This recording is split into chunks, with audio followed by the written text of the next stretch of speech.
En un momento dado hablábamos de que él dijo, yo soy el buen pastor, pero que además había dicho, yo soy la puerta. Y hoy hay un tema específico porque hoy Jesús nos va a decir, yo soy el pan de vida. Yo soy el pan de vida. Y quiero confesarles que el texto bíblico para hoy me chocó fuertemente en mi reflexión. Y quiero tratar de, en el desarrollo de la misma, darle algunas ideas sobre este encontronazo que tuve en esta mañana con el texto sagrado de Dios. El tema para hoy, nosotros sabemos que el texto bíblico tiene referencias en otros momentos de la historia, ¿verdad? En las que podemos buscar para poner, como decimos en los estudios bíblicos, para poner el texto en su contexto. Eso es lo que vamos a tratar de hacer como la introducción de este mensaje. Así que este tema de Jesús el pan de vida y él apropiarse de esta expresión como una consigna central de su teología, ha tenido el contexto. Ya nuestra hermana Sara nos invitaba al Salmo que hablaba del maná que descendió del cielo, ¿verdad que sí? Ahorita lo leímos. Pues ha tenido precisamente su trasfondo en esa historia. Y les voy a preguntar algo antes de seguir. Esta historia que de todos es conocida, saludamos a la familia de Saribel, que nos honra también con su presencia y le decimos bienvenidos.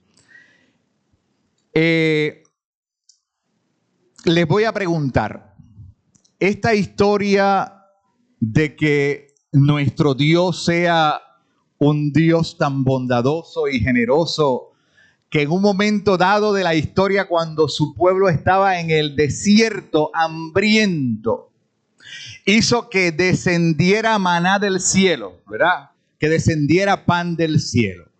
¿Cómo usted consideraría esa historia?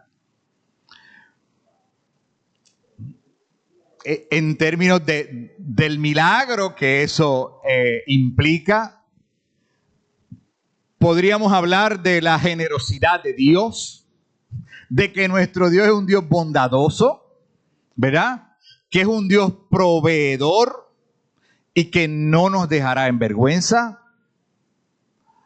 Eso dentro de el resumen de una historia bonita, ¿cierto? ¿Verdad? Una historia muy linda. Nuestro Dios es el Dios proveedor. Pero yo les tengo noticias. No es tan así como parece. No es tan así como parece. No es que el Dios del cielo, que puede hacer lo que se le antoje en cualquier momento, decidió ser buena gente ese día. Aunque no podemos evitar el hecho de reconocer la generosidad de nuestro Dios, la provisión de nuestro Dios. La realidad es que lo que hay detrás de esta historia, oiga, se lo voy a decir de esta manera, fue que Dios se hartó, estamos hablando, ¿verdad?, en el lenguaje nuestro, de la actitud del pueblo. Entonces eso cambia los muñequitos. Eso vira la historia al revés, de manera que podamos ver, mientras reconocemos los atributos de Dios que nos bendicen, que nos benefician, reconocer también el carácter de Dios cuando las cosas llegan a un límite. ¿Y sabe qué sucedió? Que el pueblo había salido de Egipto y llevaba caminando por el desierto y le dijo a su líder, que en este caso pues era Moisés, tú no nos hubieras sacado de Egipto porque allí comíamos, mira, bistec, comíamos churrasco, comíamos camarones, comíamos melones. ¿Verdad? Nosotros nos hubiéramos quedado allá en Egipto. Y entonces Dios, de una manera también antropomórfica, ¿verdad? Uno asumiendo cómo pensaría Dios, lo cual es imposible, pero para efectos de la reflexión. Uno se puede imaginar a Dios diciendo, ustedes quieren eso, ustedes tienen hambre, ¿verdad? Y ahora lo que quieren es un pedazo de pan. Pues yo les voy a dar lo que ustedes quieren. Es una manera de actuar de Dios que parece un poquito extraña, pero que en ocasiones cuando llegamos a esos límites y los traspasamos que Él ha impuesto sobre nuestra vida y que claramente nos dice, si pasas de aquí, ¿qué te va a pasar? Te vas a escocotar, te vas a caer. Eso fue lo que hizo el pueblo. Se quejó y se quejó y se quejó y se quejó hasta que Moisés se pone a hablar con Dios y le dice, Señor, ¿qué hago? ¿Y ahora qué hago? Pues mira, Moisés, no te preocupes, yo voy a darle lo que ellos piden. Y ahí todos conocemos la historia del maná descendiendo del cielo, que como les dije, parece una historia muy bonita, pero tiene también su lado interesante y su lado fuerte en términos del carácter de Dios. ¿Verdad que eso cambia la reflexión del texto bíblico? Y nos sucede, amada iglesia, cuando enfocamos nuestra visión para ir un poquito más de cerca a mirar los detalles de la palabra de Dios. Y al mismo tiempo en el que reconocemos todas las bondades de Dios. Y esos pasajes bíblicos que dicen, por ejemplo, que las misericordias de Dios son renovadas cada mañana. También reconocer que nuestro Dios es un Dios de un carácter firme. Y que si uno traspasa esos linderos, va a ver su vida en problema. Entonces, a mí me parece maravilloso cómo es que la Biblia encaja como un todo integral desde el Antiguo hasta el Nuevo Testamento. Ya les dije que esta historia de Jesús ha tenido que ver también con esta historia que, dicho sea de paso, ocurrió muchos siglos antes. Y ahora aterrizamos al texto bíblico para hoy, donde Jesús, que es el representante de Dios en esta tierra, responde de una manera parecida. Y a lo mejor distinto a lo que podríamos pensar de ese Dios en Jesús, tal vez esperaríamos, si no conociéramos, ¿verdad?, la historia completa, tal vez esperaríamos una respuesta parecida a nuestra expectativa. Es decir, en el sentido de la bondad de Dios. Pero qué interesante que también Jesús, cuando se da cuenta que la multitud lo está persiguiendo, le responde de una manera que es la parte que yo les digo que me dejó un poco perplejo. Le responde de una manera que puede chocar a nuestros sentidos.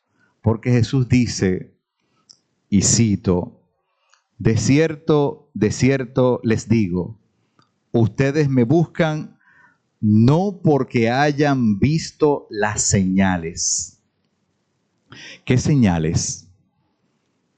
Los milagros, lo que hacía, lo que enseñaba, su ejemplo, su testimonio.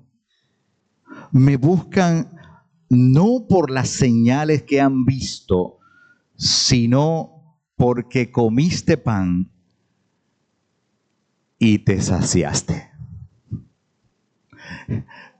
Ahora, ¿cómo uno interpreta eso a la luz de reconocer que nuestro Dios también es el Dios bondadoso por excelencia?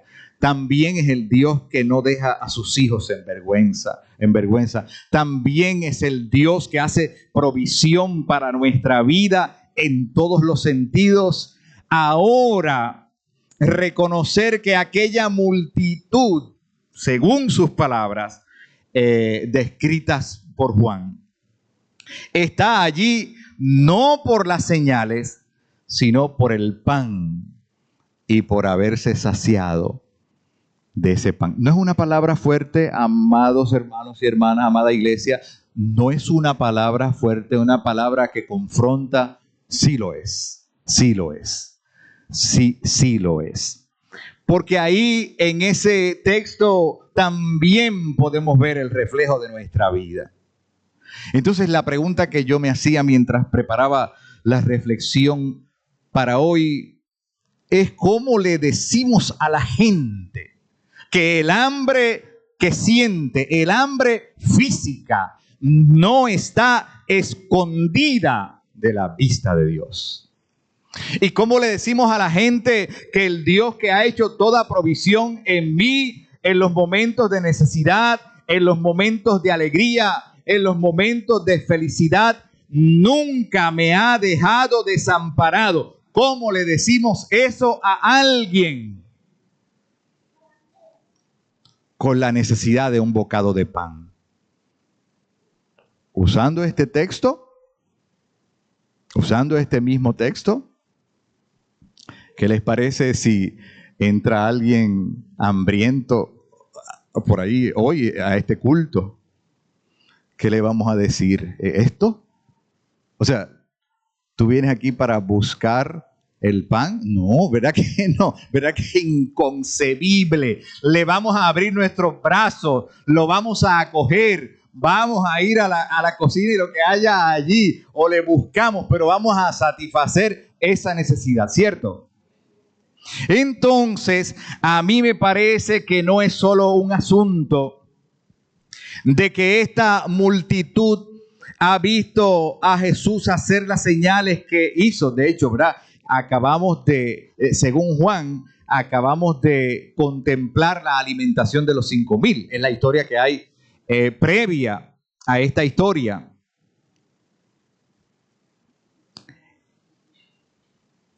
Pues con toda sinceridad, amada iglesia, a mí me parece que hay algo más debajo del texto que nosotros no podemos reconocer a simple vista.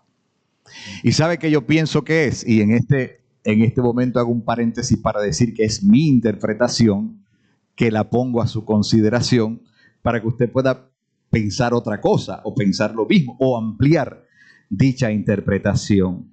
A mí me parece que la gente del tiempo de Jesús o algunas personas estaban cogiéndole el gustito a los milagros y a las cosas que Jesús hacía y a la fama que Jesús venía desarrollando por los milagros que hacía. Y Jesús, como es el que escudriña el corazón y es el que todo lo conoce, debe haber recibido revelación del cielo a través del Espíritu para discernir la motivación de aquella gente. ¿No hace eso mismo con nosotros, Carmen Sara? ¿No conoce Jesús nuestra motivación? ¿No conoce Jesús lo que hay en lo profundo de nuestro corazón y de nuestro pensamiento? ¿Qué es lo que me mueve a buscarle? Y tenemos que decir, nosotros estamos reflejados en la multitud. No necesariamente para decir que nuestras motivaciones son inadecuadas, no. Sencillamente porque el texto nos toma una fotografía al interior para decirnos que hay motivaciones en nuestra vida que tenemos que poner a la luz de la palabra de Dios. ¿Eso les hace sentido? Y en ese caso, reconocer que el que le habla a la iglesia en esta mañana a través del texto leído es el mismo Dios que le habló a la comunidad de Juan cuando Juan desarrolló la historia para beneficio de todos nosotros. El Jesús que dice: yo soy el pan de vida, amada iglesia, se representa en la cena del Señor que usted y yo vamos a compartir de nuevo para decirnos: el que no come mi pan y bebe mi sangre no tiene parte en el reino de Dios. ¿Y cómo interpretamos eso? ¿Cómo podemos comer y beber la carne del Señor? ¿Cómo nos podemos acercar a la mesa para que esta palabra de Juan se haga viva en nuestro interior? Para que esta palabra que en un momento dado el mismo escritor, el mismo Juan dijo que el verbo,